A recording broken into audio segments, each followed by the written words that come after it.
discussion, and you need to share a link. Find this one, this new live, in the link, and then put it. Put the link in the chat of the other one. Of the Facebook one.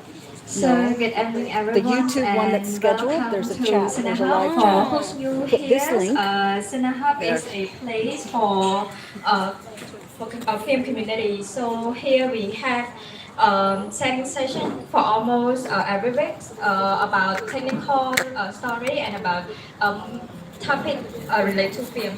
So yes, for who's here, news here, welcome. Can I know who is the first time coming to CineHub? Okay, so welcome and hope to see you again next time.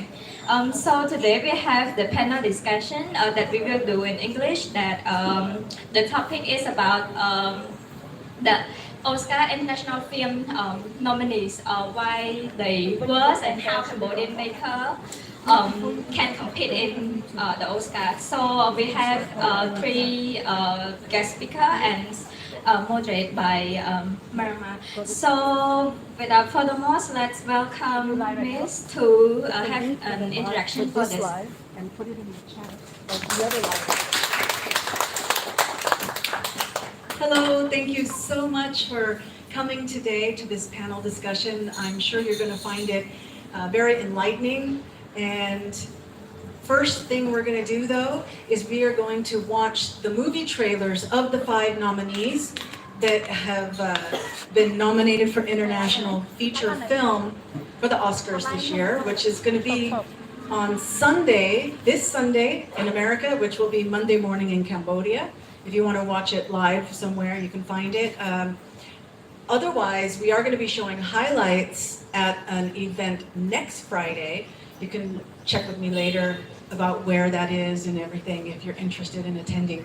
But tonight we're going to talk about why these 5 films were chosen. Cambodia did submit Rithi Pan's film, Meeting Pol Pot, and it did not make it to the short list, and it did not make it to the nominees. He did have one other film that was a nominee, and so he is actually now an Academy member because of that.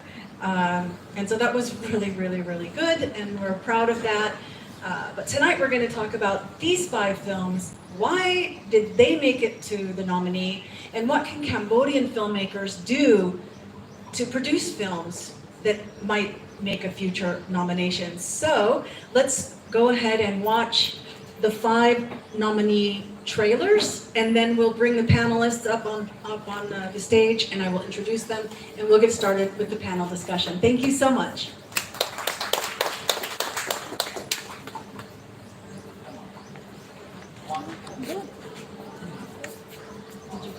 Did you get the link to this live shared in the chat of the other live? Yes.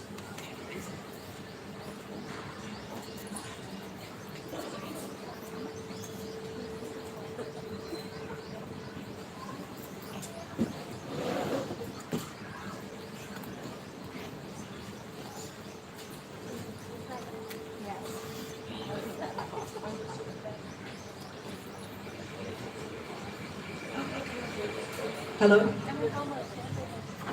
You're probably wondering, why aren't the trailers playing? Well, that's because we have a special guest from the Ministry of Culture and Fine Arts, and he will be up here in just a moment to say a few opening words before we do the trailer. So if you'll just wait for just a few moments, he'll be right here. Thank you. Here he is. Let's give him a warm welcome. Mr. Soda Chia. Thank you. Yeah, I speak Khmer. សួស្តីទាំងអស់គ្នាបាទក្មួយបងប្អូនគ្នាតាមហើកន្លែង CineHub យើងគឺកន្លែងចែករំលែកព័ត៌មានតទៅប៉ុន្តែនេះជាលើកទី1ហើយដែល topic ពីការសាប់វិកលទៅ Oscar ទៅបាទហើយយើងអត់ដឹងថាតើការសាប់វិកលទៅ Oscar យ៉ាងម៉េចអញ្ចឹងថ្ងៃនេះយើងនឹងធ្វើ session មួយគឺវាល្អដែរហើយដូចខ្ញុំបាននិយាយជាមួយគាត់មិញខ្ញុំបានសួរគាត់ថានៅ Oscar គេយកតាពីឆ្នាំពីរគឺយ៉ាងម៉េចតែពិតគេមានច្រើនគេ គេមាន documentary មាន short film មាន animation ទាំងអស់អញ្ចឹងគាត់ថាពិសេសមួយគាត់ថា picture film គេមាន committee របស់គេហើយអញ្ចឹងសង្ឃឹមថាអូនក្មួយអាចធ្វើកុនខ្លីឬក៏ feature film ដើម្បី submit ទៅឲ្យគេស្គាល់យើងនៅក្នុង Oscar យើងកុនយើងមានតិចមែនទែនដែលថា submit ទៅ Oscar ឃើញមានបទលំបារធីបទ Davishu ហើយនឹង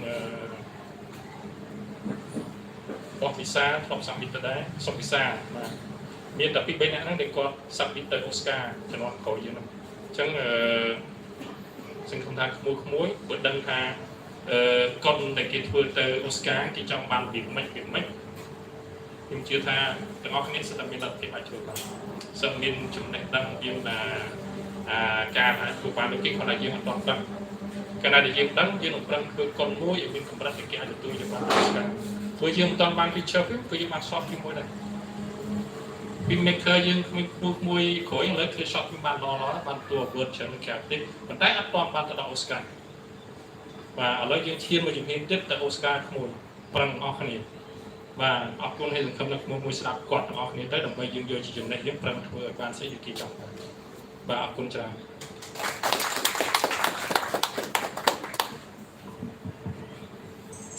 អរគុណច្រើនលោកពូសុវិជ្ជាដែលបានមានមតិស្វាគមន៍ចង់កុំឲ្យរងចាំយូរយើងមាន trailer រឿងដែលបាន nominee ចង់អាចទស្សនាបានទាំងអស់គ្នា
Vi har modtaget deres brev, hvor de anmoder om enkestøtte. Uden deres mands dødsattest kan jeg desværre ikke møde om deres anmodning. Din mand forsvinder ikke bare. Karoline? Hvem er det? Jeg er hendes mand.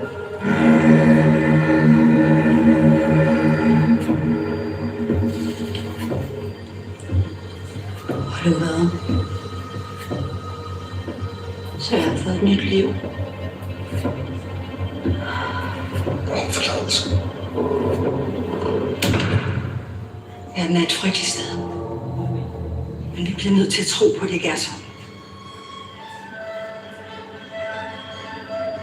Hvorfor skulle du hjælpe? Hvem skulle ellers gøre det?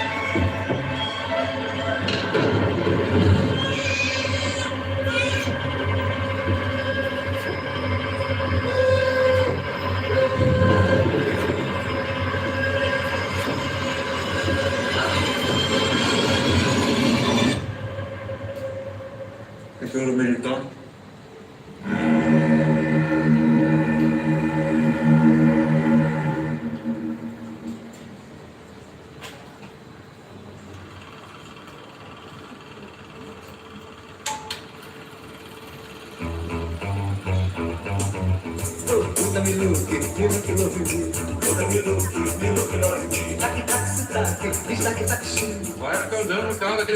Ok, eu achava que playboy era quem ficava bebendo uísque, fumando charuto o dia inteiro. Somos, problemas de ângulo.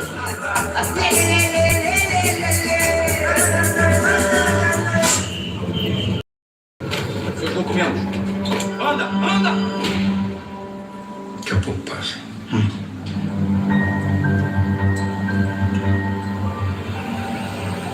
Tá ficando perigoso demais aqui em algum mês. Deputado Rubens Paiva. E eu já volto, filho.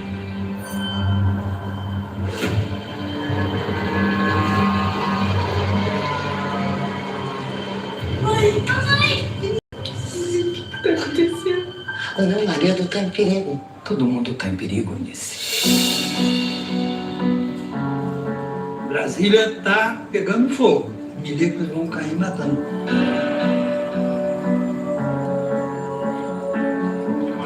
A tática do desaparecimento é uma das mais cruéis.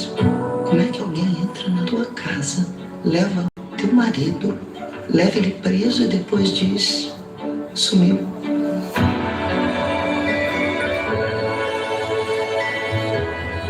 A comunidade internacional está de olho nessa história. Estado tem questões mais urgentes do que tentar remediar o passado? Não. Não precisa sorrir. Por que não? É o editor pediu. Uma foto menos feliz. Ah, ele quer triste. Nós vamos sorrir. Sorriam.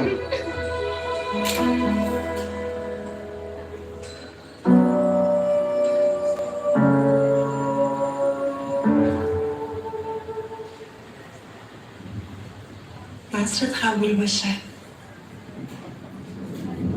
خیلی بهت افتخار میکنم.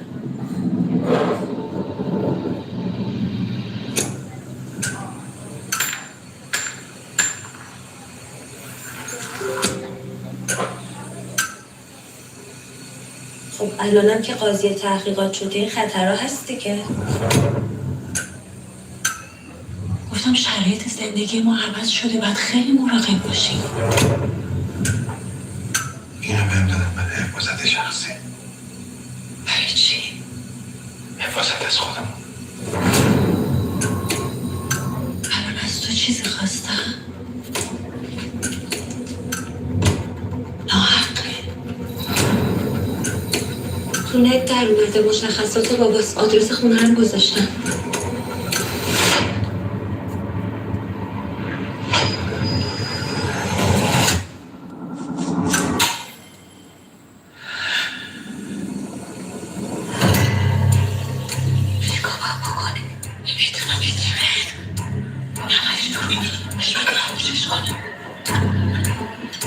اشتباه دیروز که به زن و بچه‌ت گفتی کارت چیه؟ مگه میشه نگفت؟ تا قبل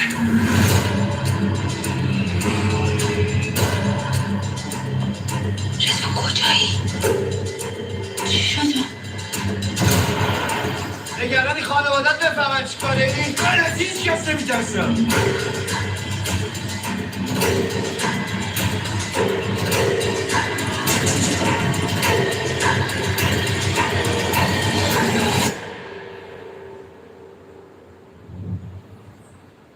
چه مصیبتی بود افتاد تو زندگی من.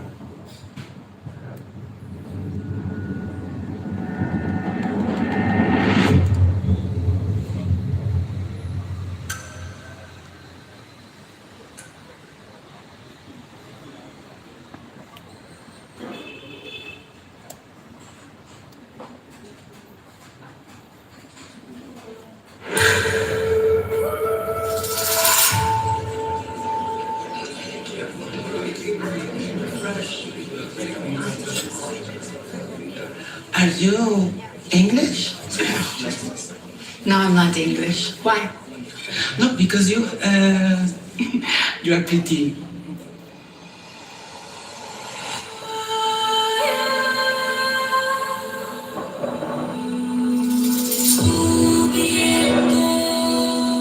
So, there's no plan to have a name?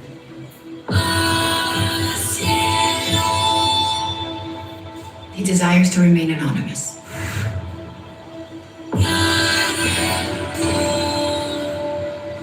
If you're not willing to accept, I don't think it's worth talking. Just cut to the chase. To listen is to accept.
Thank you.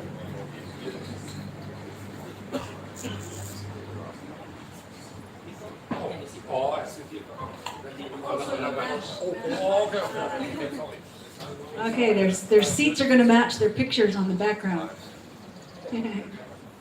Okay, so let me give you a proper introduction of myself. My name is Mariam Arthur. I'm the founder of the Cambodia Oscar Selection Committee, which is obviously Cambodia, and we are the organization that submits a film from Cambodia for the International Feature Film category of the Oscars. I've been living here in Cambodia for 18 years now. Bontai Kanyamye Piesai Khmer Tik Tik. So that just means I only speak a little bit Khmer. And so now let me introduce our panelists, and I'll start on my left. Here is Nico Mesterham. He's from Germany, and he's a visionary filmmaker and the founder of MetaHouse, a creative arts and media hub dedicated to support Cambodian and Cambodian-based artists. Let's give him a big welcome. Next up, we have Taing Rinith. He is Cambodian. He's an award-winning Cambodian journalist, an editor and translator known for his in-depth reporting literary contributions, and editorial work at the Khmer Times, with a focus on Cambodian history, culture, and social issues. Let's give him a big welcome.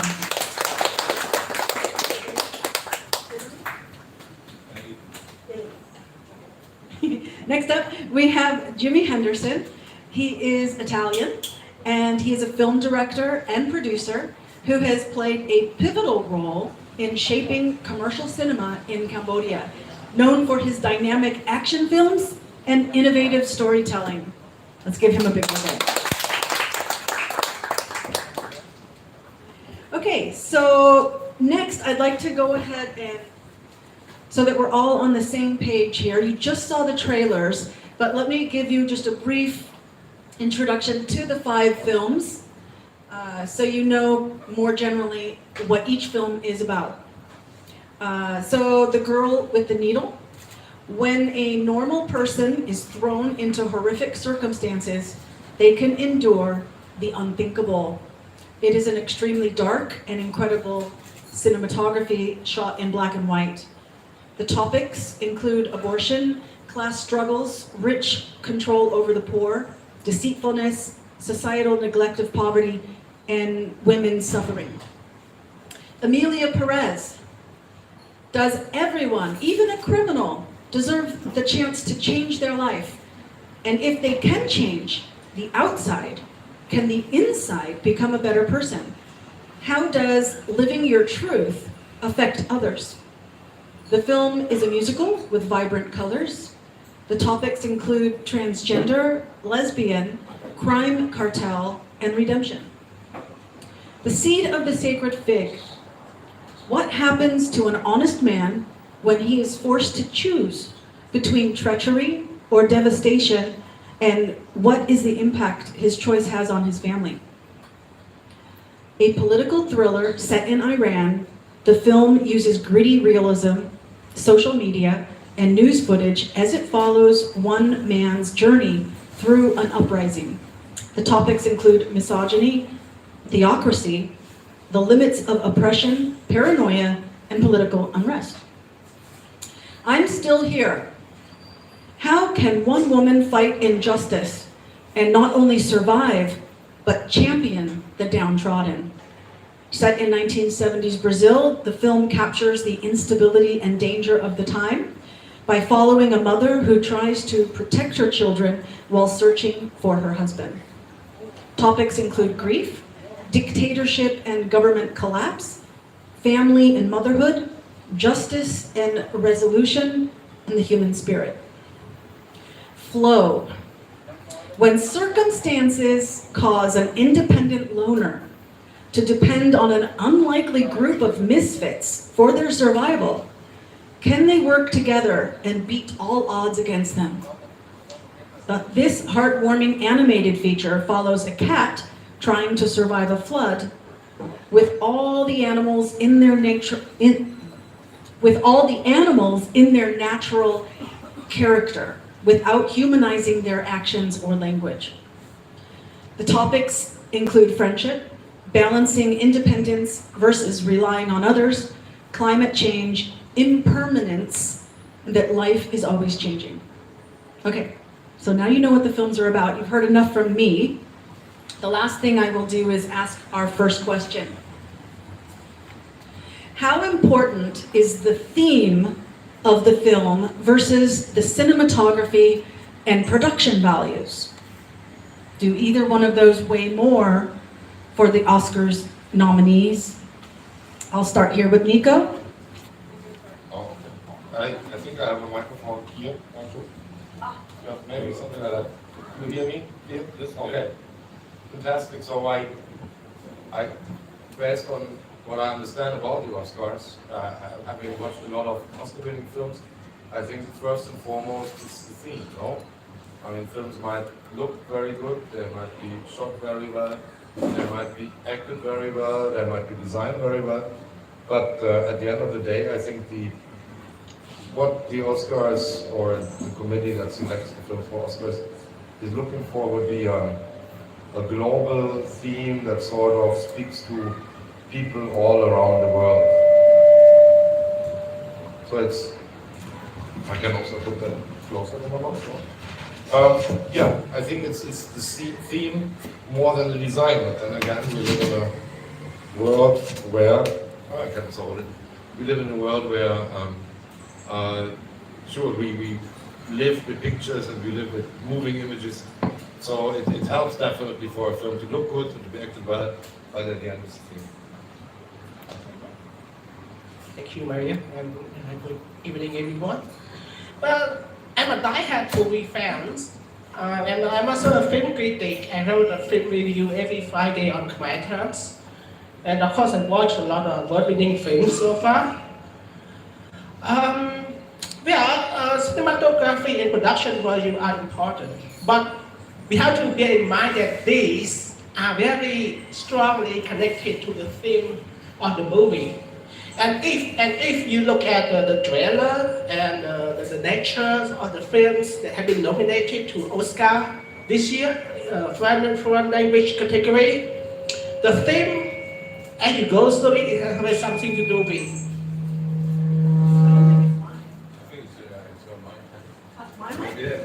Because there's the speaker. Yeah. And I'm not trying to point it away from the speaker. Yeah. Okay, it's going off. Okay. So. Mine's off. Is it that one? We can share. Okay. So if you look at the themes of the 5 movies that have been nominated for Oscar foreign language category this year, the theme is always something to do with philosophy, with humankind. It's something that pushes you to think beyond the local concept. And I think it's very global, like Nico has mentioned. It's very global. It's not bound to one territory. And because of that, I believe it set a barrier for Cambodian films. You know, when it comes to film in Cambodia, it's very limited. Trust me, I'm sure you are all filmmakers here. The matter of censorship, the matter of what's seen as a negative impact in Cambodia. If you count in the past 10 years, I count at least 5 movies have been banned in Cambodia. And Kingsman, No Escapes, No More Bad, The Interview. So anything with sensitive themes, sensitive topics is gonna found in Cambodia. So I think we need to go beyond this. We need to break the wall of Jericho in order to bring up the right thing that can help Cambodia go to the Oscar. Thank you, Rinith. Yes. Okay. Hello. Hi. I think it's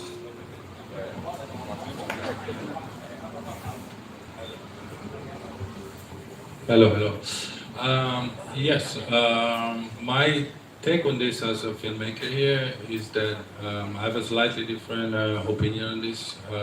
I think the team, cinematography and production value goes hands to hands with each other, in the sense that like a movie starts with a script and a director with a vision, and then this vision is then taken by the crew members, can be like the art director, the cinematographer, the production designer, and then they have to understand the vision of the director and then extrapolate the theme of the film throughout the work. In the sense, for a cinematographer, it could be through the lenses of the camera, how a cinematographer can put across the theme of the movie with the frame, the pacing, the lighting, etc., etc. So I think thematically, the theme, of course, is really important for a consideration of, if there's a film is very strong, like thematically, he'll make it you have a high chance to travel outside, to travel around the world, to get more people to see it. But this theme is only complemented by the work behind each member of like the main hands of department, like the cinematographer, the art director, etc., etc. What you sometimes you see probably is like most unexperienced director or producer, they will focus mainly on the technicality of it, you know, like making films that might look beautiful, but deep down, like thematically are undercooked. So this is the danger. So I think the approach into filmmaking is, if you focus too much on the technical side of it, and you don't really work on the thematic of your film, then you just have like a really shallow product that might look beautiful, but there's actually nothing inside. Thank you all so much. Our next question: how does the cultural context of a film influence its chances of being nominated for the International Film Award? And are there specific themes or narratives that tend to resonate more with the voters, with the Academy voters? This time we'll start with Rinith. Thank you, Mariam. Yeah, like I mentioned earlier, if you look at, this is a problem. I view this as a, there is one thing that distinguishes the East and the West. When it comes to film production, this is a cultural context. Like I would not start with Cambodia. Let's look at somewhere far away from Cambodia, Malaysia. So last year there is a group of Malaysian film crew. They made a very good movie called Pulau, a horror movie called Pulau. It's Malaysian we are talking about here. We are not talking about Cambodia and Vietnam or something. We're talking about Malaysia. And the films got some hot hit screen, and it got a lot of negative reaction from the public. And this is Malaysia, one of the multi-port in Southeast Asia. Come back to Cambodia. It looked like anything that is not seen as positive to the culture is considered unacceptable. You know, movies. I'm going to use the term approval. You know, anything that shows something negative about the society here are usually seen as, bad influence. Not only from the leadership, but also from the people themselves. Let me give you an example. There is a movie called No More Bad. I'm sure you know about the movie, right? A Chinese Hong Kong movie, No More Bad. It's about the online scam in Cambodia, about online gambling. It was banned in Cambodia.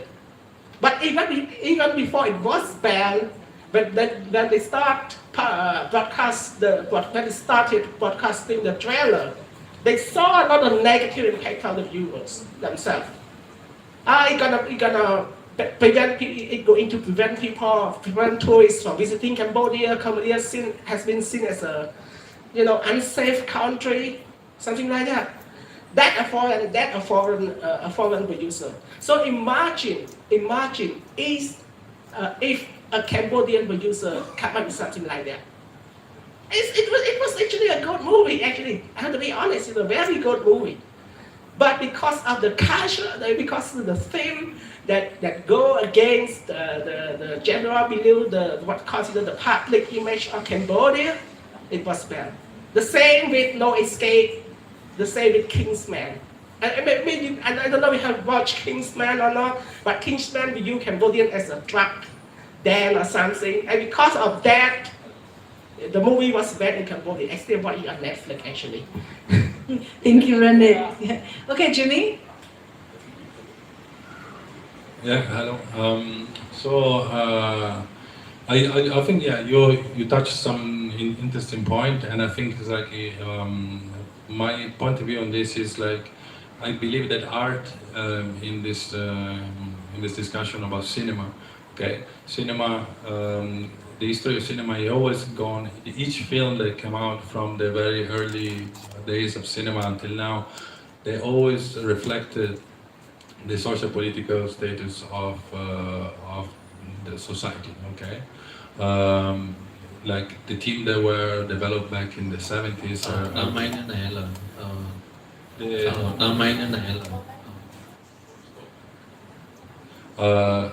It was not me. The team that were sort of exploring the 70s have changed what sort of team they were exploring in the 80s and in the 90s and so on, so on, so on. So this is how actually has, and I think what happened with the Oscars, like every year, they're trying to focus on movies that are dealing with a certain thematic and certain issue that society is facing. You know, like so it's really important to understand. I mean, the Oscar, I think it follows sort of like a trend of what society, what are they interested in, what are the issues that society is facing in the current time. So you might notice that in the last, let's say, in the last 10 years, there's been many changes in the perception of how societies, how our whole society, we are relate to each other. You see a lot of, like, for example, as woman empowerment. There's been way more like a female director now starting to make films, and more female-driven stories. Because it's something that's changed throughout our society. So, and this is reflected to the art of the cinema. You see more of LGBT films being made, because this is how our society is evolving, and this is sort of the issue that we've been, exploring in the last 10, 15 years. So I think this is the issue of our society affecting of what the Oscar selections, what sort of film they choose to show to people. Thank you. Yeah, so the question was around the cultural background of the, yeah. So I mean to add what has just been said. I mean, first we all understand that the Oscar is an American award. So there's kind of an American filter on the way the jury and the Academy perceives films. Yeah, so that also, so here we saw the nominations for the foreign language films, which they are not really in the main focus of the Oscar committee, because at the end of the day, it's usually also about boosting the American film industry and all of that. You all understand. There's an agenda behind it. When the Oscars were created, it was first and foremost to boost American films and give them an award, and later we added the foreign language category and so on. So I think it's clear that there is the Oscars are usually not political. This is not, you see, I come from Berlin, the Berlin Film Festival, for example, is an A film festival. We tend to give films or filmmakers prizes for their political messages. Yeah, that is Berlin. So the film might not be super good, but if the political message is right, and if it sort of hits a contemporary political note, yeah, like example, I don't know, in the moment, let's say, the genocide in Sudan, if a Sudanese filmmaker makes a film about that, then it's definitely something that the Berlin Film Festival would give an award to basically reflect or recognize that people in Sudan make their own films about something that the world is moved by, or something like that. Here the Oscars, this is less political, however there is, for sure, there is a certain preference for, especially in the foreign language category, for filmmakers from different countries with different visions. There's also, as mentioned, if we are now living in times where gender has become a topic, LGBTIQ themes are kind of preferred, women empowerment is kind of preferred, female filmmakers, they are sort of preferred. However, they still need to deliver what the Oscars or what is requested at that level. I mean, you see, you just don't get the prize because you're a female filmmaker, because you're a transgender filmmaker, you still have to deliver and make a good film. But what I wanted to say, and again, the culture behind that, sure plays a role, and I think there's also one way to talk about foreign cultures and being introduced to foreign cultures is actually to watch films. So that there's an interest behind that, but then again, we should not forget what we said earlier, that at the end of the day, it's about global themes. So if it is too much focused on a local culture or on a small local culture, and if it doesn't really touch the majority of film viewers in this world, then it will definitely not win a prize. Yeah. Thank you, Nico. Yes. Okay, our next question. What impact do international film festivals have on the visibility and selection of films for the Oscars, particularly in the International Film Award Academy category? So basically, for filmmakers, if their film is also it's winning awards, it's been selected at international film festivals, does that affect their chances of being a nominee? So Jimmy, we'll start with you this time. Yes, I mean, I can talk by my personal experience actually, because I didn't go to the Oscar, but I had this experience with the film festivals, and I understand a bit the international film festival and circuits and how it works.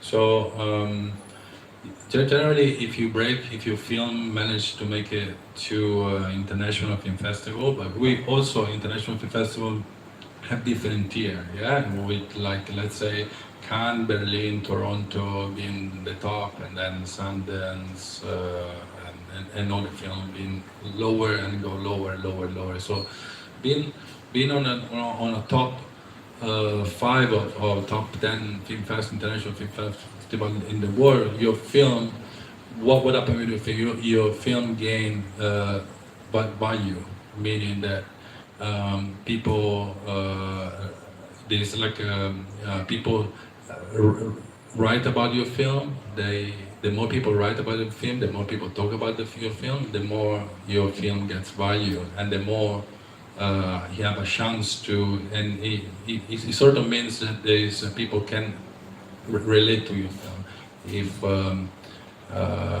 so, what happened to me, for instance, back in 2018, I made a film called The Prey, and he ended up in a Busan Film Festival, which is one of the biggest film festivals in Asia. And thanks to the review from Screen Daily, one of the top 3 entertaining magazine in the world, just thanks for my film being there into the festival, and with the positive review, I was called from some agent in Los Angeles to fly over and meet them for some job. So it's really I think it profit a lot to try to make a good film and then to enter this kind of film festival, because it helps the filmmaker for their career, and also it can help to push in towards the Oscar. Even if it's like it's a bit more difficult for your film to get to the Oscar, but at least to start with this like top tier film festival that enhance the value of your film. Yeah, I mean, a while ago, look at me, I'm a little bit older, let's say 30 years ago, 25 years ago, the most of these film festivals that Jimmy mentioned, they were cooking their own soup. It was not so much connected to the Oscars. The Oscars was seen at this time as entertainment. Most of the films that won awards, they were light, entertaining, whatever. While the film festivals, especially Berlin, Cannes, Locarno, Venice, they were screening films which usually would make it to the Oscars, or made it to the Oscars and didn't win awards. Then at some point, and that's interesting to note, the international film festivals, the A festivals, Cannes, Berlin, they started to understand that if they invite Hollywood to participate, the attendance and the spectacle around these festivals would grow. So suddenly you had Hollywood films going to Berlin, the A-list stars from Hollywood flying over to these festivals. That was a new thing 20 years ago.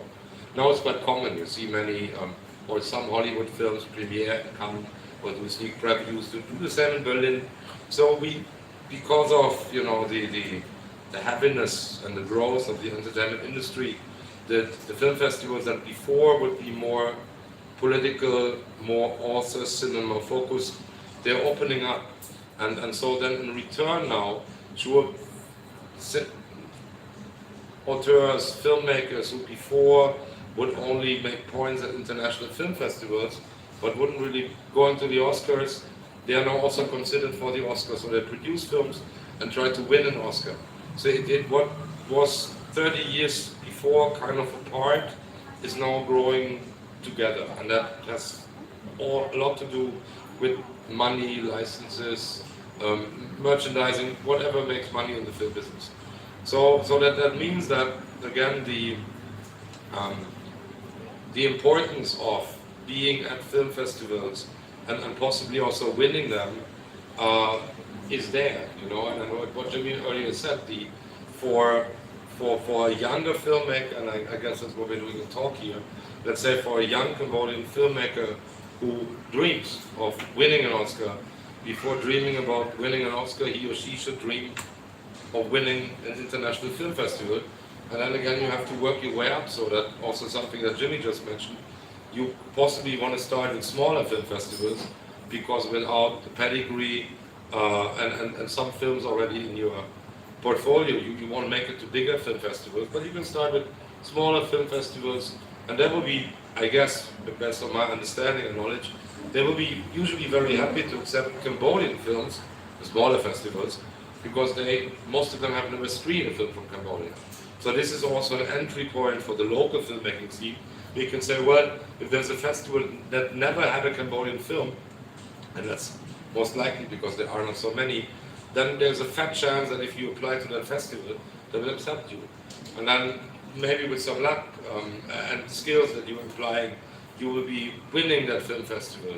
And then having won a smaller film festival, you can apply to bigger film festivals. And that's the way actually the story goes, and that your career might want to go. So yes, it's a long way, but then again, that's just how it works. Oh.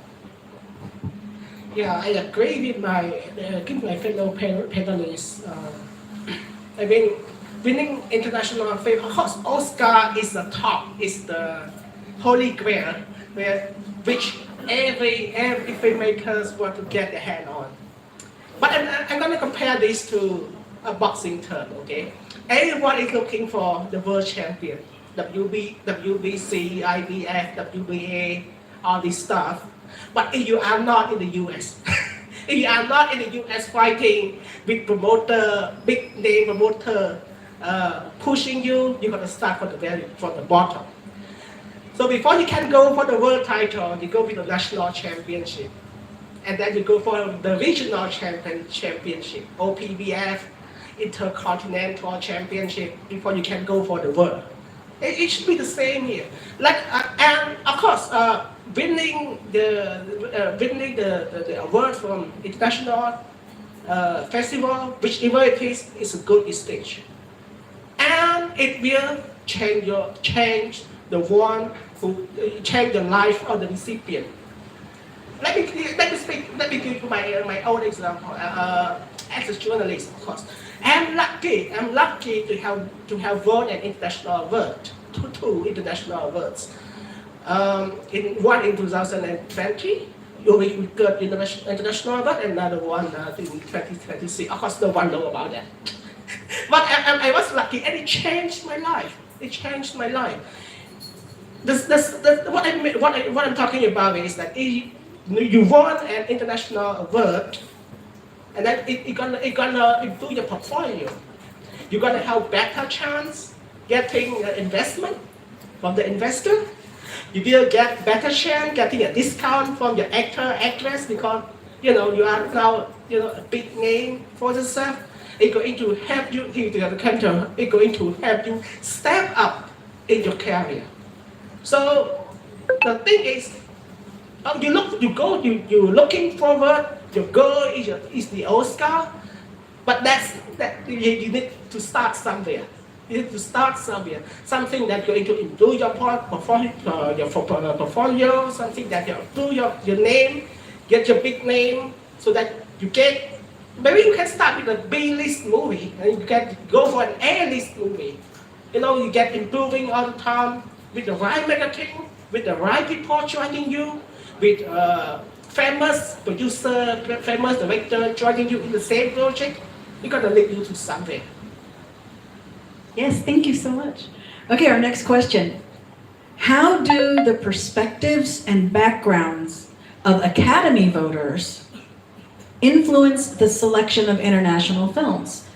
And is there a push for greater diversity among the voters to better represent global cinema? So let me preface this before I hand it off, that the Academy is what we call the organization that gives out the Oscars, okay? And it's an exclusive club. It's an invitation-only club. And if you reach a nomination, that means that you are invited to join the club, okay? So potentially, if they don't want you to join the club, they're not going to give you the nomination, right? So do you think that now the Academy is seeking more diversity? Is that helping? Or, I mean, is this an issue at all that filmmakers should consider, or should they just make their film? So Nico, we'll start with you. Well, Mariam, again, it's a little bit far from my knowledge, but I think the message that I have is this: is whatever on the plate. If the filmmakers, that's my general opinion, possibly should not start their careers with aiming at international prizes anyway. I mean, that's also clear here. Everybody wants to win a prize at some point, and the longer you work in that field, possibly you wish to be more acknowledged. But at the end of the day, you should also, and also overriding our discussion here, possibly produce films that you want to produce, without actually producing films because you want to win a prize. So in this regard, again, if you, let's say if you're a lesbian or a gay filmmaker, if you are a disabled filmmaker, if you are a minority filmmaker whatsoever, then it might help at these times, because that's what is happening in the moment globally. We try to empower groups that before were not that empowered, and I personally find that good. But then on the other hand, again, it doesn't mean that you can't win a prize if you're not belonging to a minority. And it does also not mean that the films that you are going to make have to focus on problems of a minority. So at the end of the day, the decisions might be decisions, priorities might be priorities, and then also it might now, because it's America, shift under the Trump administration, and the priorities might completely change. And then, well, that's it. But for you as filmmakers, if this is just basic advice, I think the best chances you have anyway of going to film festivals or winning an award, or at the end being nominated for an Oscar, is to make the films that you want to make. Because if that would not be the case, if you're making films just to win a prize, you will possibly not win a prize. Thank you, Mariam. There's something that we can control, and there's something that we cannot. The background, you cannot say I become a homosexual, I become disabled just because I want to win an Oscar, because that's the priority. You cannot say that. I don't think that's important. I don't think that's important at all. Your background, your race, your nationality, I would say it's not important at all. What's important is your real skill and your marketing skill. Trust me, you have to. I think Oscar, which a lot of people say Oscar is born with money. It's about your. At the end of the day, it's not only about your filmmaking skill, but also your business marketing skill. I know a lot of film producers who actually ran out of money before they can finish the post production, for example. Develop the skill, and like I agree with what Nico said. If you want to make a film, make a film that you really want to make. Do something that you are really passionate about. What really inspires the inspiration inside of you. And I think a lot of people are going to say this, especially investors are going to say this, but do not care about what the audience say. Do not care about what the audience wants to watch. You know, if you want to go for the international, you have to make something really international. It's something that Cambodians want to watch. If you ask Cambodians what they want to watch, they're going to say horror or slapstick. Last year, I had the unfortunate opportunity to watch 3 Cambodian films produced by local producer, and all of them I did not stay past the first 30 minutes. They were so terrible. They were so terrible, and I do not. And no often. I don't know who the producer are, who director were, but I did not see their own identity at all. Some films, they ask influencer to be the protagonist, to be the star of the film, just to exploit the fan base, but they could not really act. There is one film that put their sponsor inside the plot, make the sponsor inside the plot. You know, they insert the information, look at the sponsor is good, the sponsor play part in the movie. What the hell is that? They don't know often. It's called product placement. And there is another film that try to use all influencer in their films, and not to mention there is no logic in the movie at all. There are only two purposes: to jump scare the fans and to make them laugh. So I think this is a big problem. You do not place the viewer. I mean, the money is important, you know, and of course you need to make return to your investor. But you have to explain that's why you have to go at business. You need money to make money. You know, there is a kind of investment. You know, and just please do not put sponsor directly into your plot. It was terrible. Okay, that kind of goes to our last question as well. But Jimmy? I think both of you went a bit off topic on this question. It's kind of in the synthesis of point of view. But Mariam, to strictly answer to your question about inclusion in the Oscar, I think, like as I said before, and as you heard from us, that our society is moving towards certain social issue, like we're covering certain social issues. Inclusion. Sure, I think it's important. It's important because having people, I always believe that having people from different background, with a different mindset, with a different upbringing, it just bring like different point of view towards something. Yeah, everybody have like different point of view, which is open to discussion. And I think once the committee can discuss about a film with like different point of view, I think there's more like a productive discussion, open productive discussion in that sense. That's on the good side of things. I think on the negative side, I think this is when you force too much this social political issue to come into place with art, especially. Then sometimes you forget about the merit, Sometimes you might choose to have, okay, we need a committee of like 10 different people, 10 different backgrounds, like as you say, minority, LGBT, people with disability, etc., etc. They might not have fully the knowledge on criticizing the film, but they're just there to fill in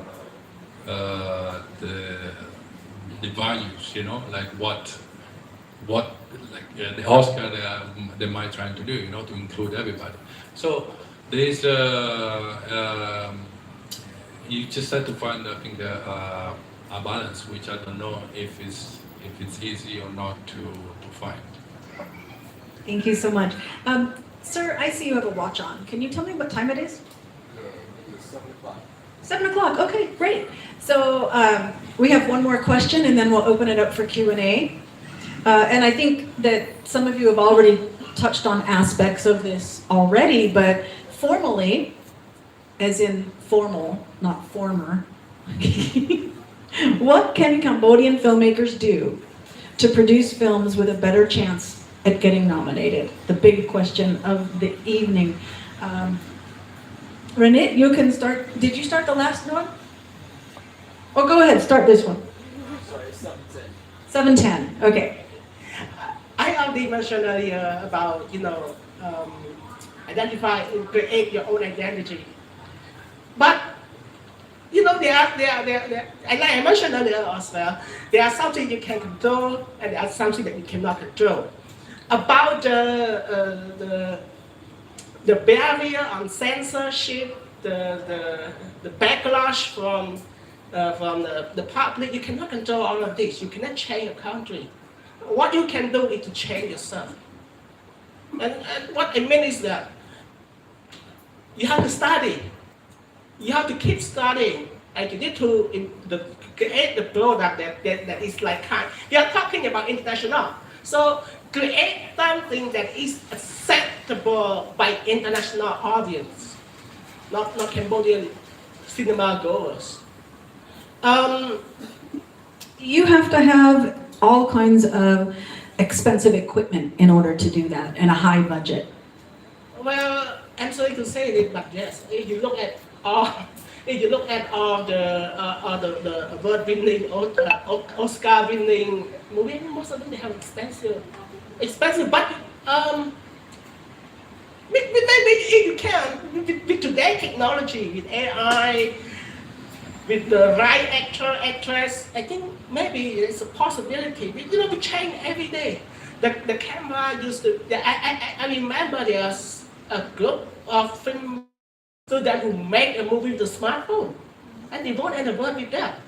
You can start with something small and do something big. So again, we had to do something international. It is true that the film will play a very important part in making a good movie and going to be a big challenge for Cambodian filmmakers. But we still can find a loophole. Anyone have watched Jerry Maguire? Jerry Maguire? Anyone have watched the films? You just do, okay. Watch it. I cannot believe how could they make a good film out of that about a sport promoter, Tom Cruise. I mean, we are talking about Tom Cruise here. A sport promoter. And then he's nominated for best. I think the film was nominated for three Oscars. The topic is very, very limited, but they make a great movie out of it. So you have to study from what has won. So you're talking about story development. Yeah. Choose your story and then develop that story so it has a good plot. Yeah. And another thing that I noticed, anyone here is Cambodian, huh? Anyone here have experience seeing the subtitles that is like very, very different from what being said in the films? So in a Cambodian movie, when people are speaking Khmer and there's English subtitles, does that translation, if there's, especially in the sense of comedy, I think you're talking about, and there's a joke in Khmer language, but then you have the English subtitles, maybe that joke doesn't really translate the same way it would be for Cambodians. And that's what he's asking. Yes? Is that true? I see a lot of heads nodding. Yeah, so you start with the screenplay, of course. You start with making the dialogue. You have to come up with something that compromises. You're making a film for the international audience. So come come with the right technique. Of course, you cannot get rid of the local dialect, the identity, but at the same time, you have to come up with something. You find a professional translator, in other words. Find the one that is really have experience doing the subtitle professionally. Let me show you an experience. I think 8 years ago, I watched the movie. I think it's the Kingdom of the Right or the Kingdom of the Apes. There is one, they translate bit about the bush literally. Bit around the bush, it's like, kumpai the boat. What does that mean? Let go hunt the eggs, Easter eggs. Ta put you know with the bangpo. What the? Be my guest for the pure about you. So this kind of thing is destroying the element of the story. You know, you have to focus on that as well. Thank you. Go ahead, Jimmy.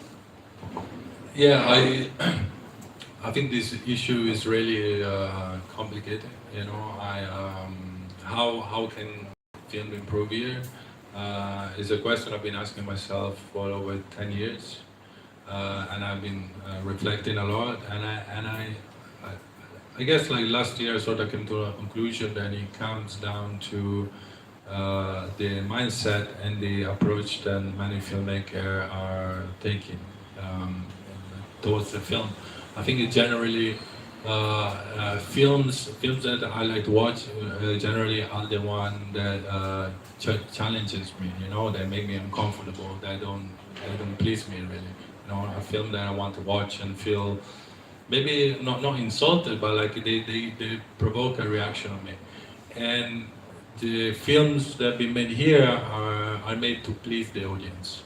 You know, to make sure that there is a sort of many, like 99% of the film that goes to the cinema, let's say, they are the Khmer film that goes to the cinema.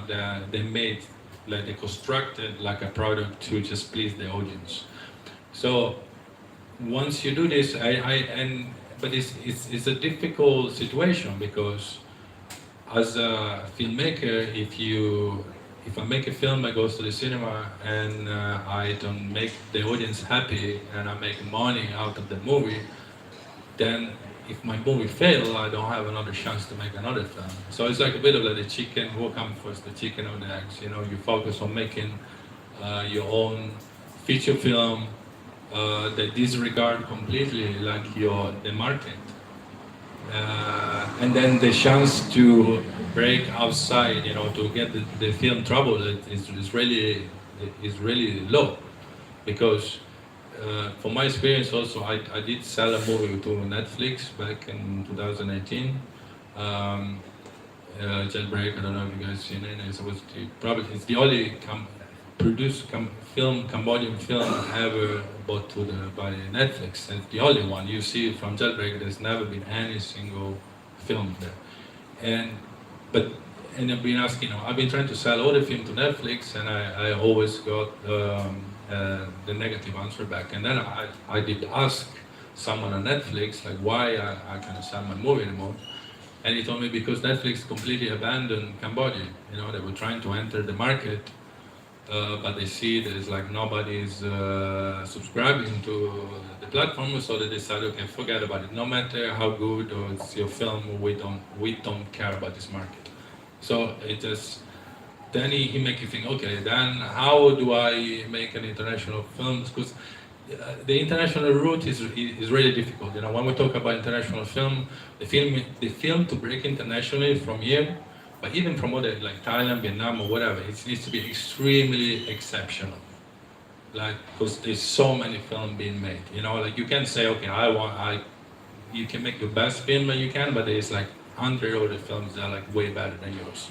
So it's like you invest in so then the question, I'm going to an investor and ask, give me like 200,000. I need whatever your expensive equipment, or I'm gonna make a great story, and then it doesn't work. What are you gonna do? You know, like I had similar issue before. You know, like we did the big movies, like I go all the one that I showed to Busan Film Festival. He went to London. I fly to London. He sold to Lebanon. He sold to many countries. But still, the movie was so high budget. Like in Cambodia, he made like $40,000. You know, and a movie that cost over like $500,000. So then you have this tycoon like behind you and say, "Where's my money?" And it's like, "I'm sorry, I tried to do like as best as I can. The movie went international, but we didn't. You know, it takes time to get your money." So it's a really like difficult situation because you please your audience, you make money. You don't please your audience, you have like probably like 80% chance of losing your money. So I don't know what is the solution. I think that the main is just trying to approach. I see a lot of filmmakers here, and that they have really little knowledge on the history of cinema. When I was like 12 years ago, I was teaching film to 25 students. They pay money to come to learn filmmaking. When I asked them who's your favorite director or what's your favorite film, nobody knew a name of a film, and then nobody knew the name of the director, a director. So I was like really surprised. I think a lot of film producers here, they don't do enough homework. They don't go back to study a movie from the 1950s, 60s, 70s, understand a bit the history of cinema, the history developed. I think most of the producers have the knowledge of the last like 20 years of like the film. So that's limited this limitation on your knowledge on cinema, I think. So that's why we are behind other countries. Excellent. And I'll mention really quick before we go to Nico that you guys are touching on some future topics that we can do as panel discussions or presentations, such as the qualifications. What are the minimum qualifications for the Oscars, to make a submission? What are some production values or some themes or sales and business of, how do you market a film? How do you choose a sales agent? Maybe things like that. There's a lot of topics that we have for future panels. So I hope that if you enjoy tonight, that you'll come back for more. So Nico, let's finish up with you on this question, and then we'll move to the Q&A. Yeah. So thanks, Jimmy and Rinith. I again want to go back to what I said earlier. That basically, if you're sitting now here as a young filmmaker and you haven't really made, or you made possibly a short film or 2 short films or whatever, so what's the advice here? We, as Rinith already said, so if you want to make it to the Oscars, you need to have a big budget. But now, so if you sit there as a young short filmmaker and say, well, I want to make it to the Oscars, but I don't have a big budget, that's anyway not the way it goes. So again, as we said earlier, before you go to the Oscars, you go to smaller film festivals. So to now be accepted by a smaller film festival, you don't need a big budget. You can basically shoot the film with your smartphone. And if that's a good film, that you might get away with that, or with 2 smartphones or whatever. So forget the budget issue that was always kind of in the center of discussion here in Cambodia, and I don't think it is that important. Yeah, and if you look, basically, like example, you watch the lovely Steven Spielberg film that flopped at the box office, The Fabelmans. You see basically Steven Spielberg as a kid making films with friends in class. So that also is something you could do, that everybody could do. Could have done it already 10 years ago. You're now 26, but hey, then you would do it now. So I think forget this budget discussion and right, if you want to make it to the Oscars, make some smaller films with smaller budgets first, and then make them as good as you can, so in order to get bigger budgets. I think the main point, that was also equipment mentioned, this is another misconception, is not only here, everywhere, that you need good equipment, and you need, or that color grading is important. Yeah, right, color grading is important at some stage, but I think before we even speak about that, we go back to a song that we all sing already for 20 years, and that's script writing. If you can't write a script, you might be able to do a short film, because what is short? So if it's 5 minutes, maybe the script is not that important, but at the end of the day it is. But if you intend to shoot a feature film with a feature film length of 90 minutes, you need to write the script. And if you want to write a script, you possibly want to read more, and you want to try yourselves out, or maybe consult people who are teachers and to teach you how to write a script. But that's something that doesn't fall from the sky. And if you now believe that you can write a script with ChatGPT, I tell you can't. This is just something that this software, possibly in a few years you can do that. It will still be a very generic and computer-based work. So what you need to do, or what every young filmmaker needs to learn, is to write scripts. And again, it's a very old discussion. We talk about that here in Cambodia since I'm here, with filmmakers, and I guess that also other filmmakers in this country, I think David Chu just did a film script writing workshop at the French Cultural Center and such. So we're trying to do it. We have always mentioned it, but still, I think without naming anybody, even the more advanced Cambodian filmmakers now, they still struggle to write scripts, and you see that in their films. So again, the starting point here, and that's again, it goes back to what is your idea, what you want to tell me, and how you write that script. And I think if the script is good, the rest of it will sort of come to you. And then with a good script, you might find a producer, and you might get at least some money to pay for equipment, and pay for production, post-production, all of that, yeah? But again, the most important thing before we even speak about all these fancy pieces of equipment, good cameras, color correction, professional sound mix, whatnot, right? Or try to think of a good idea, try to think of something that affects you personally, that would make you happy to produce. Think of something that you would like to share, ideas that you had, and write that script, and then we talk. And the better the script, the better will be the film. Indeed. And I think something Jimmy said earlier really plays into that. He said he watches movies that cause a reaction inside. Now that can be happiness and joy because it's an inspiring movie. It can be laughing, it can be being afraid, it could be anger, it could be any emotion, but it causes a reaction. And I think that Academy members, if you look at the films that they do choose as the nominees and as the winners, they will always be causing some kind of reaction on that global theme.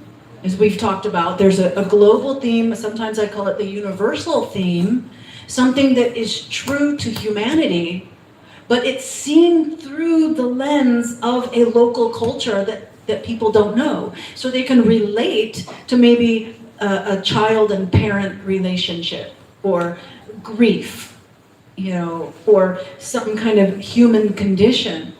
We can all relate to that, but I'm seeing it in a way and framed within a culture that is new to me. So I'm experiencing something new, and I'm feeling these emotions. So I think that's kind of key, and you've all touched on that. So Q&A, who's got a question? And we've got a little microphone right here for you. If you just stand up at your seat if you have a question. Okay, one over here.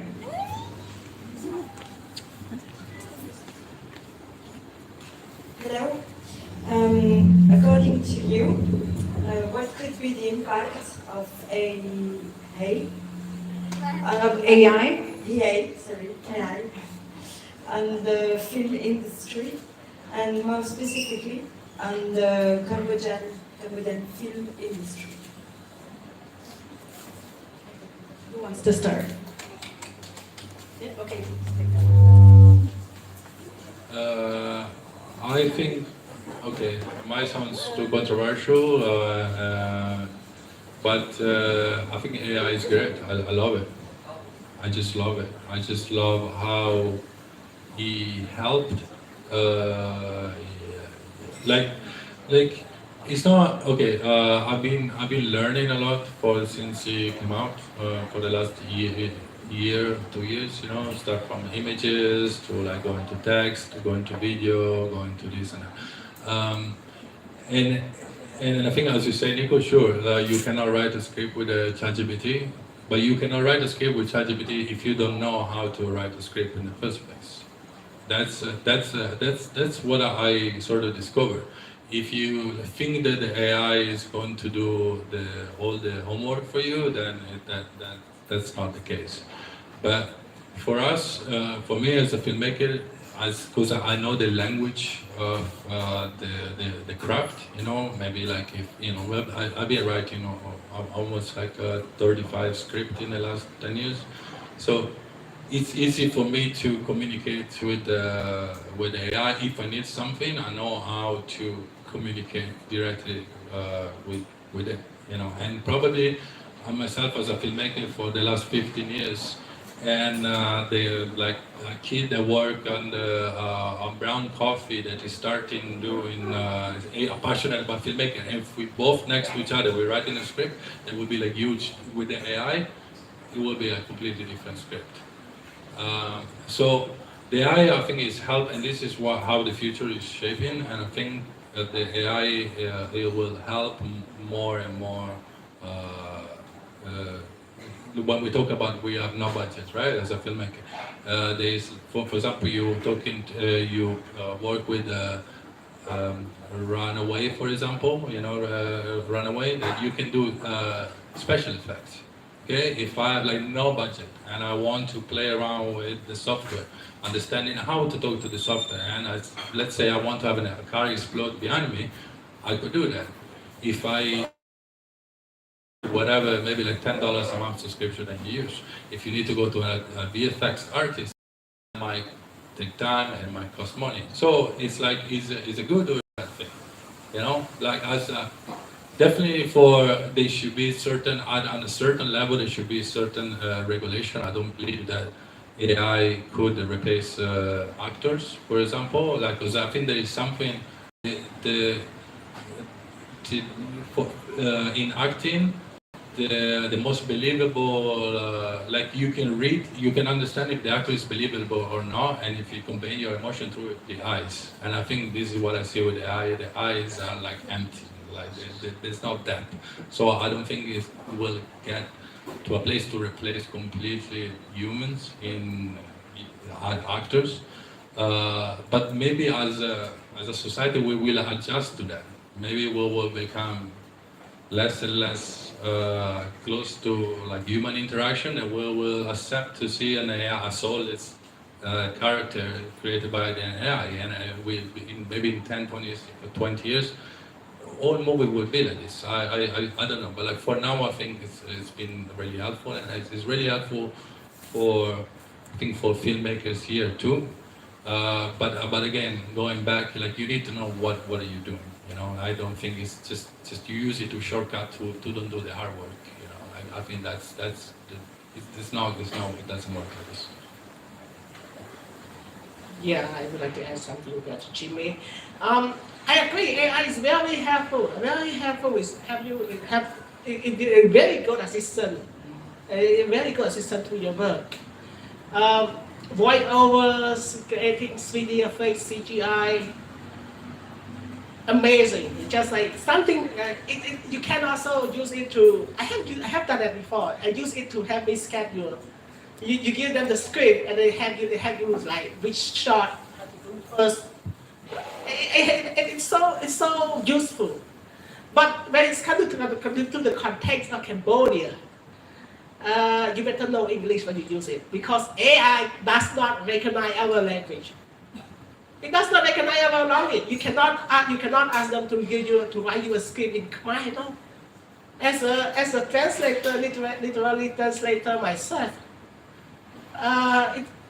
for some reason, you know, because maybe I have talked with one of the AI pioneers in our country, and they said the reason for that is that we do not have many public content in Khmer on the internet. So it's very difficult for AI to learn it. But for now, AI just does not recognize our language yet.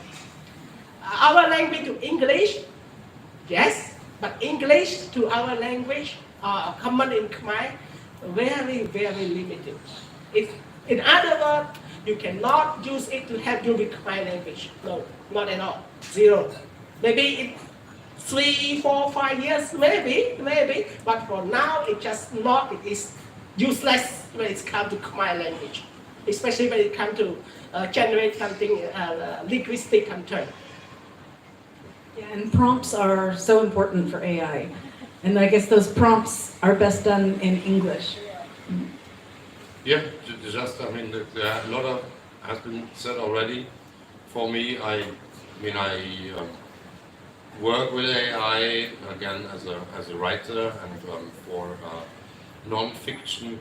Again, I just think again that what has been said earlier, at the end of the day, like example, when you made a test and had a poem written by poets and then had AI complete the last verse, you see that, you hear it, you feel it. It's not done by a human, it's done by a computer.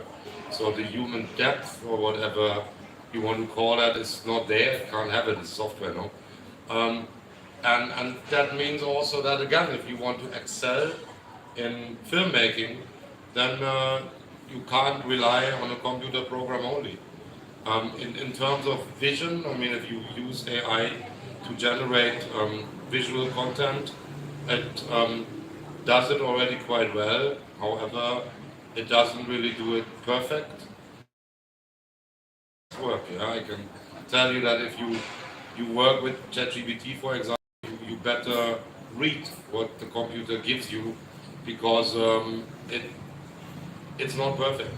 It does it 85%, 80%. You have to rework the text. And the same goes for AI-produced films. It looks quite okay, you know? But if you, for example, look at the hands, for example, AI is not really in the moment capable of doing that properly. The hands, they always look wrong, yeah? And you see that. So what I want to say, it's a new thing. It will develop, it will reshape everything that we are doing in creative fields, but it can't do it yet. So it's a little bit early to discuss that. No, it's just the beginning of something very new and possibly very interesting and thrilling. Yeah, and I would like to add just a little bit that there's actually some controversy this year at this year's Oscars with the movie The Brutalist, which has gotten several nominations, including Best Picture and Best Actor for Adrian Brody. And apparently, they used AI to touch up his accent so that it would sound close. I don't even know what language, maybe Hungarian? Because isn't he supposed to be somebody from Hungary in America after World War II?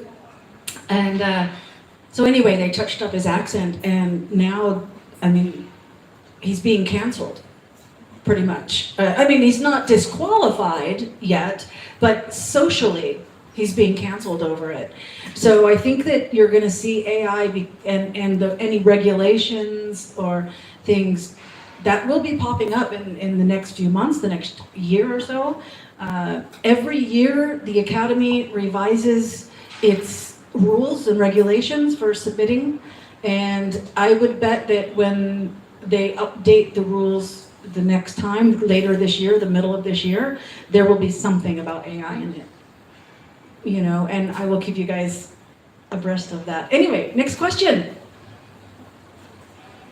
Come on, I know you guys have something. Okay, here's one. As Jimmy mentioned, there's many issues with budget. Should we start with documentary with a small budget?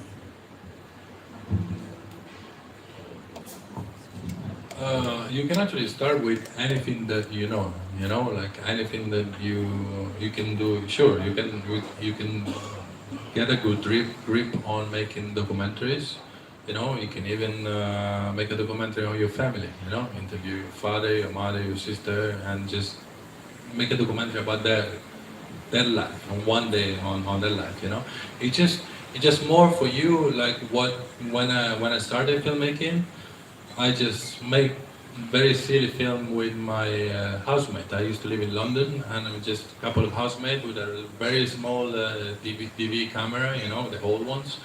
And we just shoot whatever comes into my mind. I put it into a computer, I edit, I put music, And then I realized, okay, that doesn't look good, it doesn't sound good, it's like a bad performance.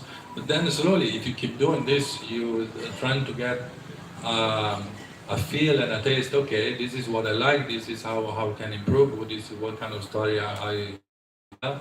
So there's no excuse. I mean, from now in 2025, there's no, you can make for yourself, you know, as a practice, you can start to do, you can do a movie like in 1 hour. You know, you leave this place, you go home and you shoot a film, like a 1 minute short film. You can do that. So it's more about your practice until you're trying to figure out what is your vision, what is the story that you want to tell, and how you want to tell it. This, I think, it comes. Filmmaking is like going to the gym also, you know, like you practice, you develop a muscle, you know, you practice with your camera, you practice with your writing, and then you learn your own way. So yeah, sure, so you should start with the documentary perhaps. Anybody to add or next question? Yeah, just again, the budget question, no? It free yourself from that, free yourself from all these. At first, a documentary is not necessarily cheaper than a feature film. That's where it starts. You want to become a feature film director. Maybe you want to do feature films, not documentaries. You want to do a feature film, and again, you can do a feature film. Your sisters and your dog, or you know, or I don't know. But what I wanted to say is it's not also free yourself from anything. If you need a camera, nowadays you have a phone. The sound quality also on better phones also quite good. Just do it and do whatever you like and whatever you feel you should do. And again, if you don't have a budget, then work with no budget.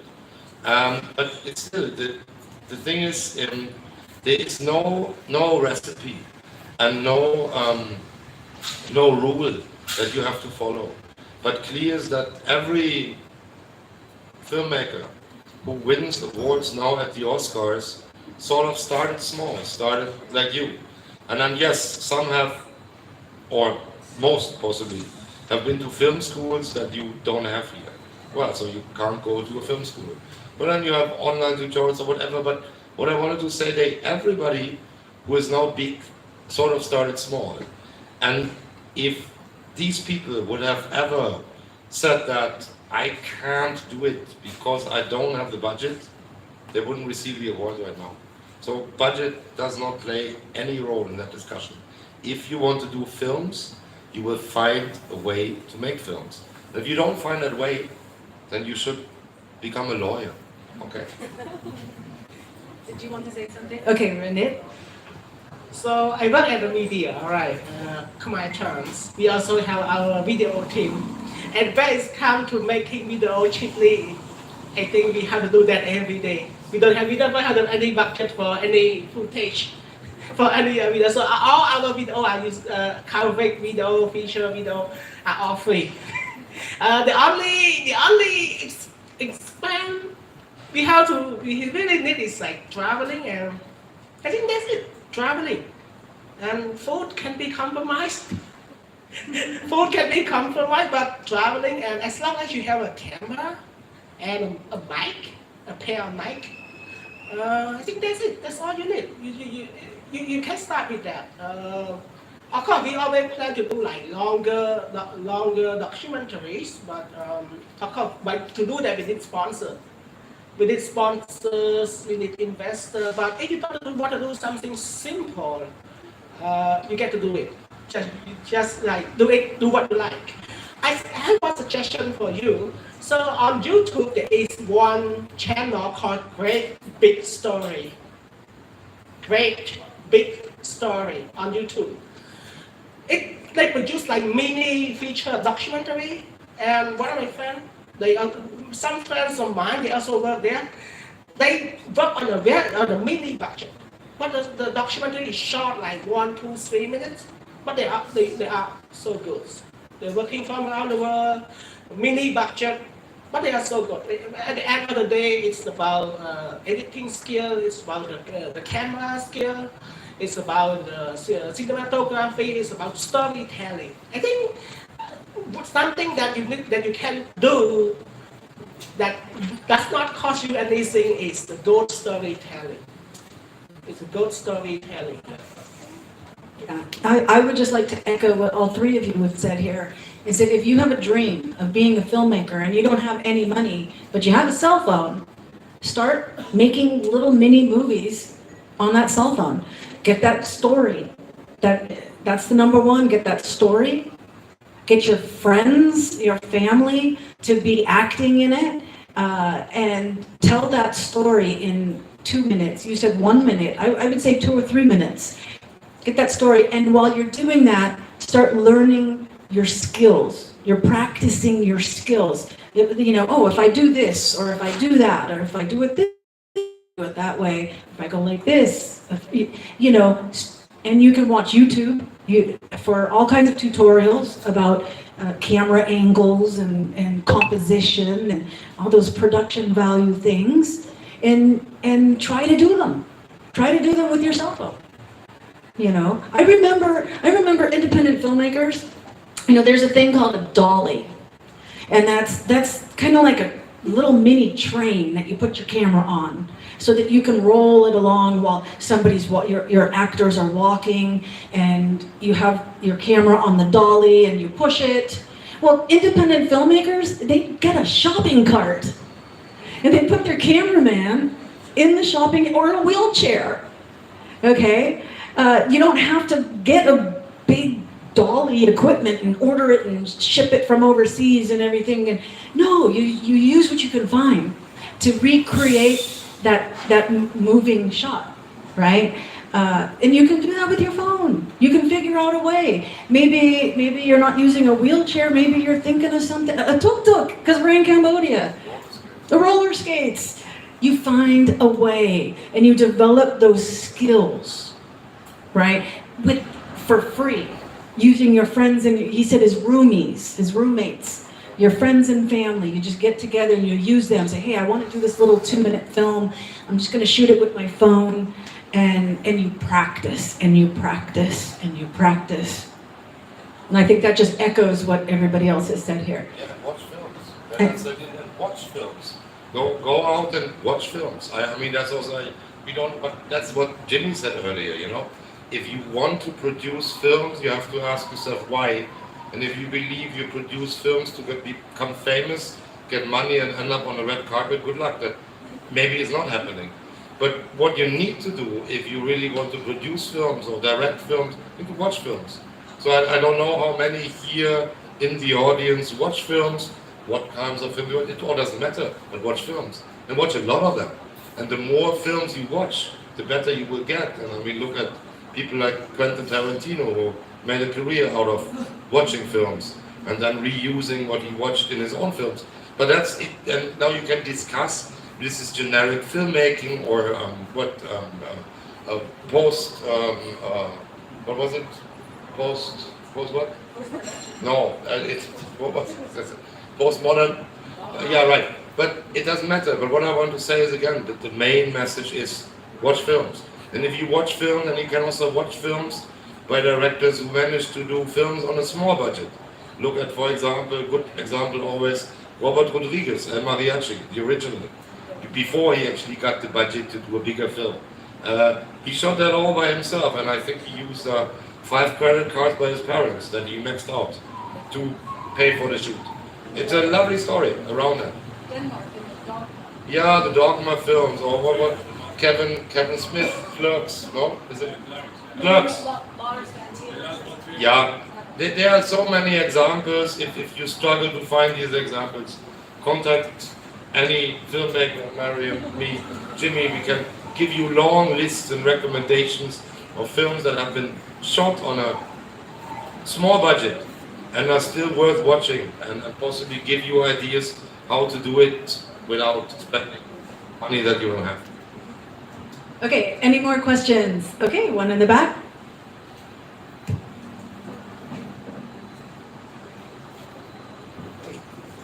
Thank you guys for the great. So you mentioned about like our local film in Cambodia is really bad. Like most of the local film is really bad in Cambodia. I do agree because most of the film are nonsense and stuff. And some film from Cambodia also go to international. It seems like nobody care, nobody like it because it put a lot of deep thought.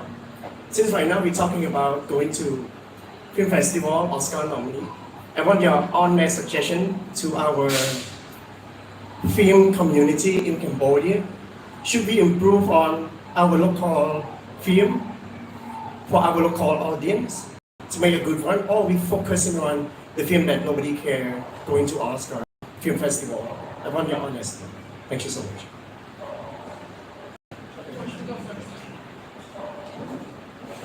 Well, okay. My advice to you is something that sort of I've been trying to do too. Yeah, like is it? Are you talking about like a smaller filmmaker, or if you already have a professional maker? Because new filmmaker also have two different issues. Oh. Sometimes they want to focus on improving local, sometimes they want to go to Oscar.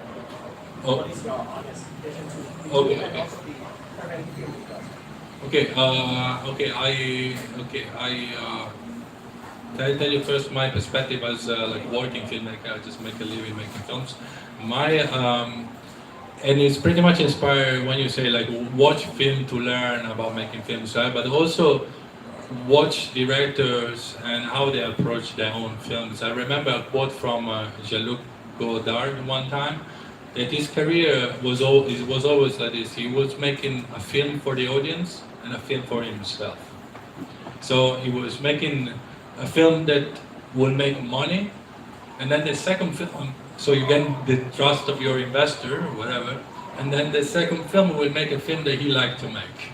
You know, so you always had that, and then it will go back to our investor and say, oh, I'm going to make a movie for the audience now. So they will give him money, and then again, and then that's how it was pretty much his career. Some of his films was more commercial, some his film was more art house. So this is if you are a working filmmaker, this is an approach that I try to take too. It worked a little bit. It didn't work most of the time, but if you, in regard of the film industry here, my view is like unfortunately the film like the film industry, the new filmmaker or just young filmmaker with some experience, it's really it's like really close, right? Like everybody has their own group.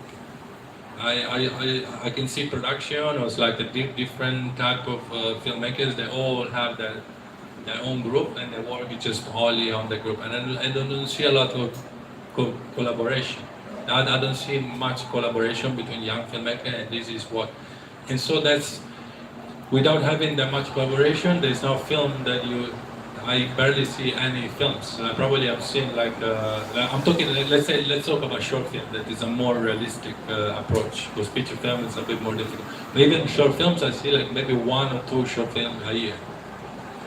And should you improve when you? And I think when you do a short film, just go fully on yourself. Just don't make short film to please the audience. Don't make your film to you don't care about you. So make a film that you really believe that is your vision, and don't really and you don't have that much restriction as when you make a feature film that you have investor to pay or whatever you have to do.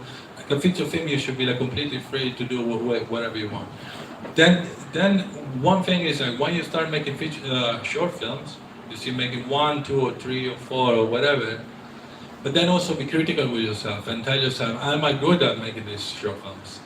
Do my short film don't go anywhere, go somewhere? If you constantly see failures on your short film, maybe you have to rethink about your approach into filmmaking, or maybe, as Nico said, maybe you move into study like law, become a lawyer.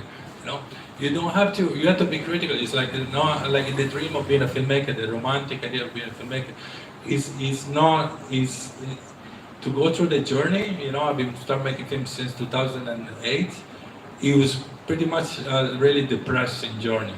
Like with like a few highlights that made they really boost my ego. I said, wow, I made it. I'm in Hollywood now, whatever. But then most of it is like really hard, and you have to have a stamina. It's like really, it's not that easy. It's not easy, right? So don't think the filmmaking is this romantic idea that I'm a filmmaker just because I want people to see me as a filmmaker. It's a really, really hard job, to make a living out of it. So right now, I think you guys should focus on doing whatever you want, and don't care about the audience. Don't care about your local audience. Then if you see in a long time it doesn't work, then change your career or change the type of film that you have to make. Let me just check the time real quick. Somebody? So I think we really need to wrap it up. I mean, do you have something really quick to add, Rinith? You look like you're chomping at the bit here. In response to your question, I have to answer your question.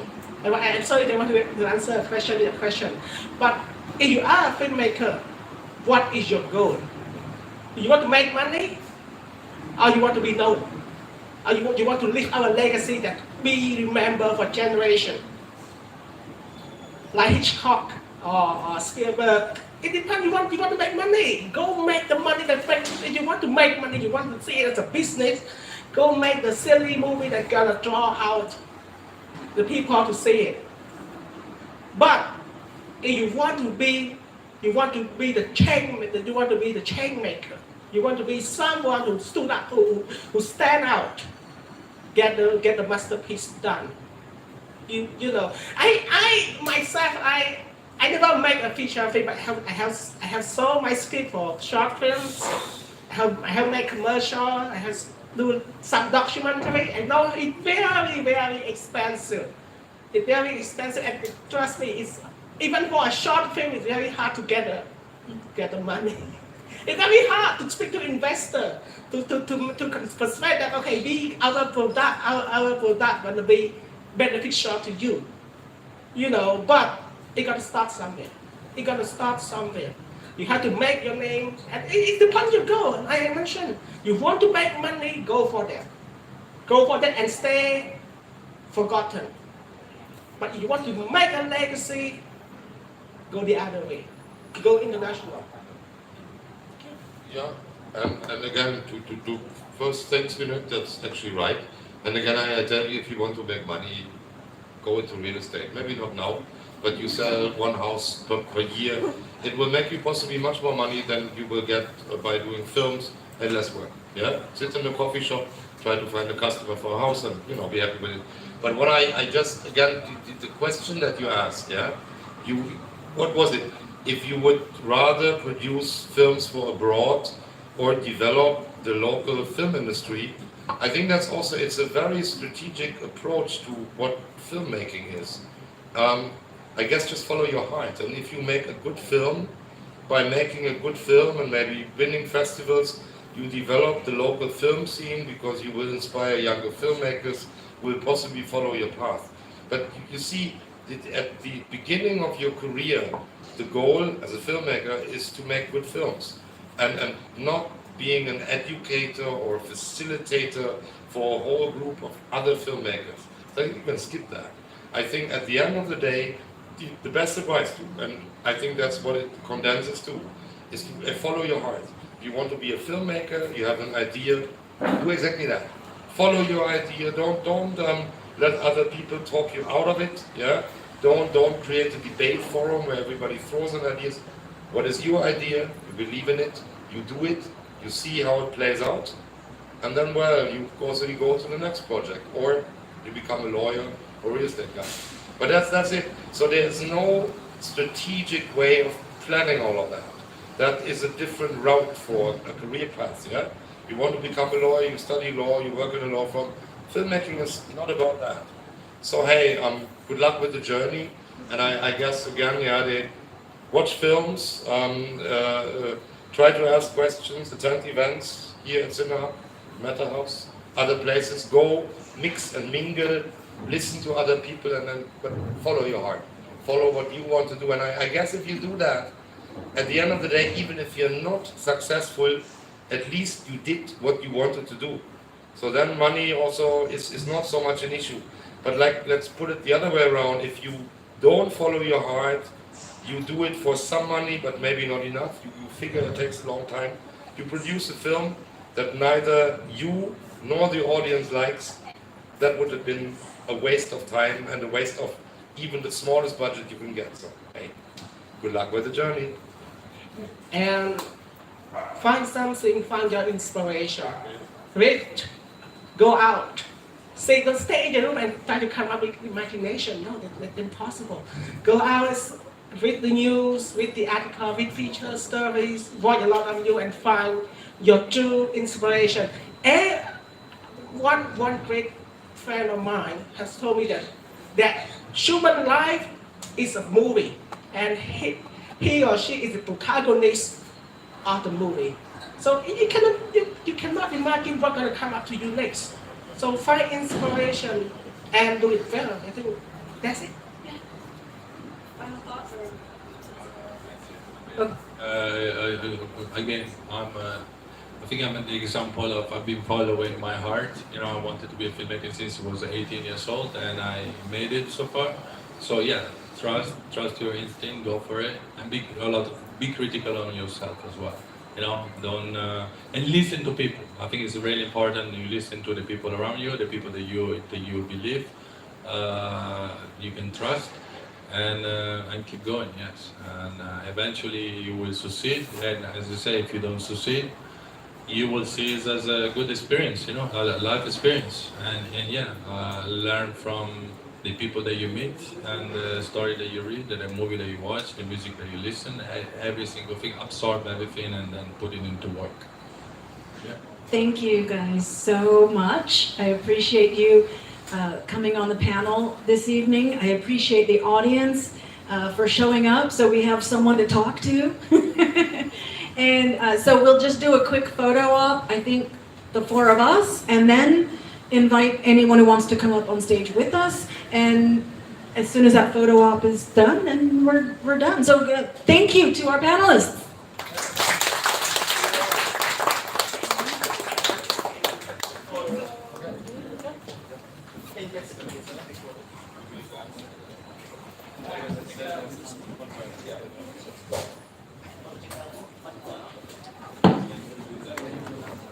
Mariam, I think you have to be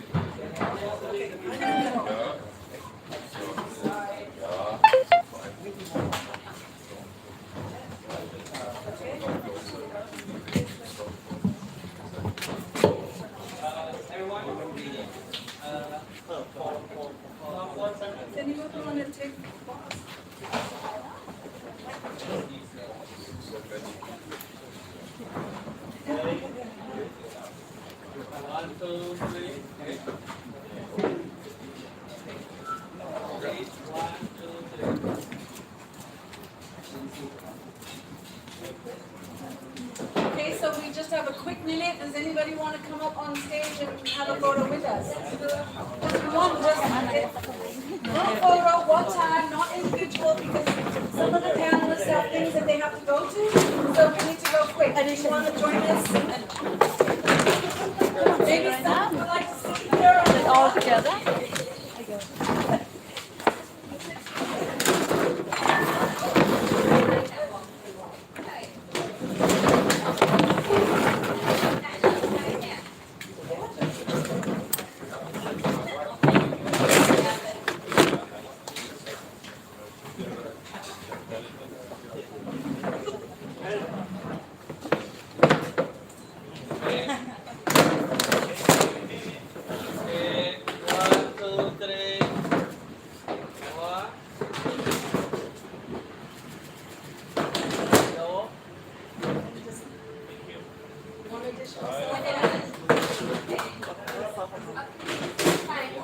Okay, one additional cell phone, and we go. Okay, and this.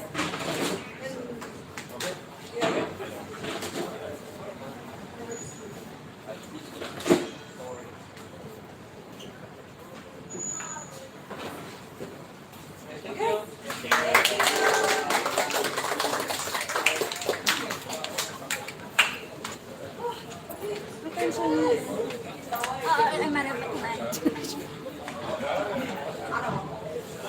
Live on the something with 6 likes.